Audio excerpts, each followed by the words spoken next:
Hey everyone, it's Kyle from Cool Collectibles back again for another review. This time it's the Storm Collectibles Ultra Street Fighter 2 Zangief. For a place to get all your collectibles, click the link in the description below to head on over to Big Bad Toy Store. They ship worldwide, so definitely check them out. Alright, it has been quite a journey for this figure to finally arrive in my collection. Storm Collectibles releases these at a pretty slow rate if you're a fan of Ultra Street Fighter 2, and couple that with the various delays getting this to the US and through Big Bad Toy Store at the moment.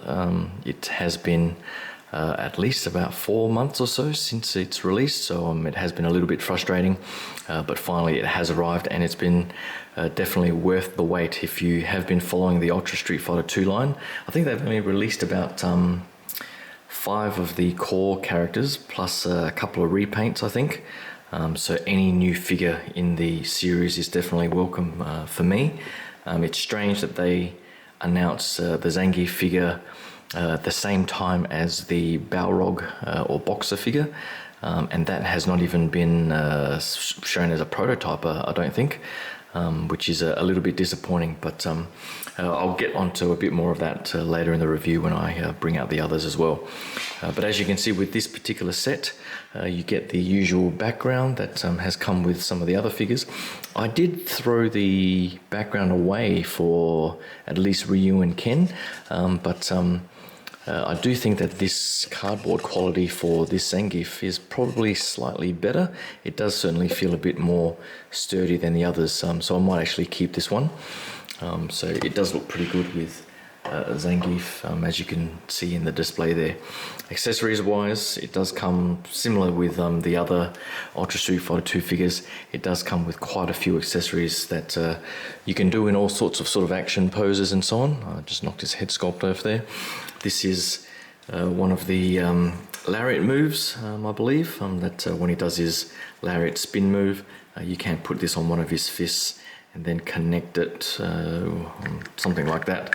I'm just trying to follow the instructions, but you just sort of do that, and it has that sort of flaming look as he's spinning around, which does look quite nice. Follow the Facebook page because I will be posting up a few photos later in the week. I do love the fact that it also includes these translucent hands for his green hand or banishing flat move, as he spins around and smacks you in the face with his hand. Unfortunately, you can see the groove in there for the wrist peg, but I guess for a translucent plastic there's not too much you can do about that.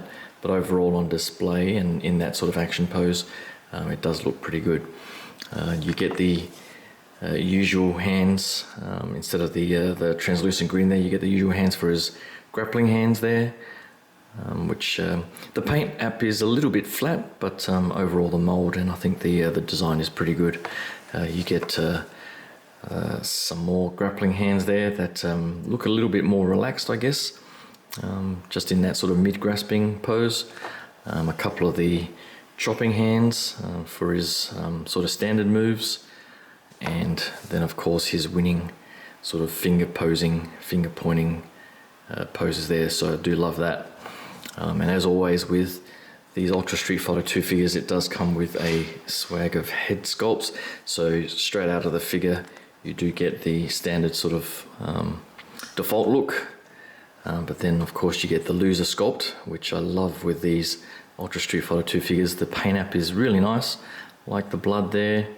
I think it's pretty accurate to the Ultra Street Fighter 2 sort of loser screen, and it does go well with the others. I do like the sort of screaming sculpt there as he's coming into attack, and of course this is the sort of cockeyed eyebrow sort of snarl look. So overall, I think it's pretty jam-packed with the accessories. The only accessory that I think would have sort of put this right over the top would have been a red sort of cloak or red cape, as he was wearing in the Street Fighter 2 movie, just as he was about to fight Blanka, I think it was, and he took that red cloak off. That would have been a beautiful accessory to have with this particular figure. And probably one that I would have used, but other than that, that's all they've got with the figure. I think also they've got the instruction book here, Nothing too much to write home about, with a bit of classic artwork there on the front with him in that, I guess, Mr. Universe pose. But that's pretty much it. So hold on, I'll give you guys a close look at the figure. Right up close, the figure is really nicely sculpted. I heard it is slightly smaller than the Street Fighter V version, but I think once you see the figure with the other Ultra Street Fighter 2 figures, it does fit in scale pretty well with what they've released before. Overall, the paint application across the joints and the musculature is pretty standard. There's no sort of gross changes in skin tone, which is good. Even around the joints there, you can sort of see a slight lightness in some of the more plastic unpainted joints, but overall it's not too bad. There's no real major color bleed at all on the figure. I think they've done a pretty good job with the scars and so on. I think similarly with some of the other Storm figures, just be a bit careful with the paint. The paint is a little bit delicate and you can scratch off some of the paint if you're not too careful. I did that with I think a little bit of the white paint on the shoes of or the strands on Sagat, so just be careful there. I haven't had any issues with Zangief here, but just something to be aware of. Articulation wise, it's pretty much got all the same articulation that the other figures have. This sort of torso area is a softer sort of malleable plastic that you can sort of see there, so there is a bit of give as you rotate the torso around. You can sort of center the chest hair here if you want. Arm wise, it goes out quite a nice way there. You got the nice butterfly joint that exposes some of the inner workings there as well along the back there, so lots of movement there. You can get him out into, of course, that sort of lariat pose or the sort of body slam pose. The torso, you can sort of get that rotation as well, which is good. And it is a little bit squeaky in parts, but overall not too bad. The fat thighs there, I don't think they're on a ratchet. They're a little bit squeaky in the thighs. Lucky this sort of crotch piece is a sort of softer plastic that you can sort of see there, so it does sort of bend underneath. You just need to, once you sort of get it in there and you sort of bunch up the crotch piece, you sort of just you might need like a little plastic tool to just get the undies back out fitting properly, but you can get the double bend there to about 90 odd degrees. You get the sort of usual ankle motion and the rocking motion. So the ankle rocking is pretty good. You can get him flat on the ground on many of those wide angle and wide stance poses. You can get his legs out pretty wide, but you'll expose some of that musculature and the joints underneath there. But overall, I think you can pose him up pretty nicely in some of those action poses. I've seen some of the bloggers and so on post up some really good action poses. So overall, I think they've done a fantastic job with this figure, and it does fit in quite well with the others. And on that point, I might just grab the others and pose him up on how I'll have him in my collection and give you guys a final look at that.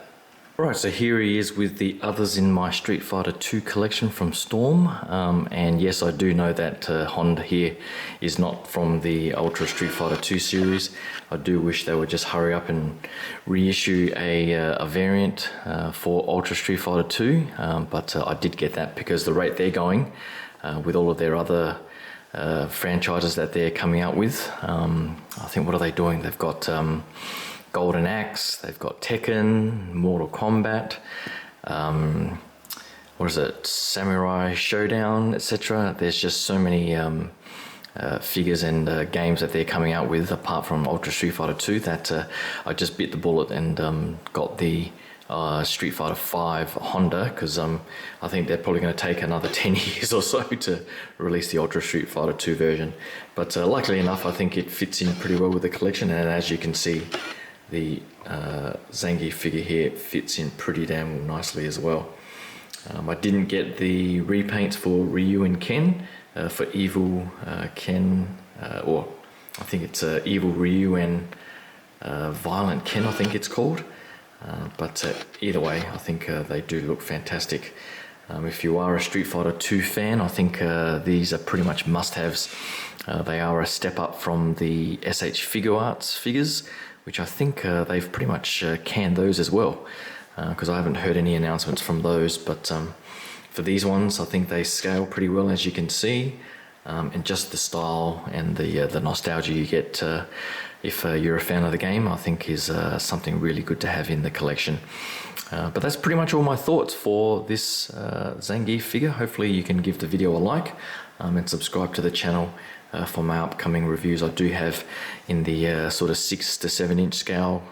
I do have some of the Super 7 figures coming with Tigra, Mumra, and a few others from Storm as well. So we'll have to see what else I have coming into my pile of loot from Big Bad Toy Store. But until then, thanks again for watching, and I'll talk to you guys soon. Cheers. Bye.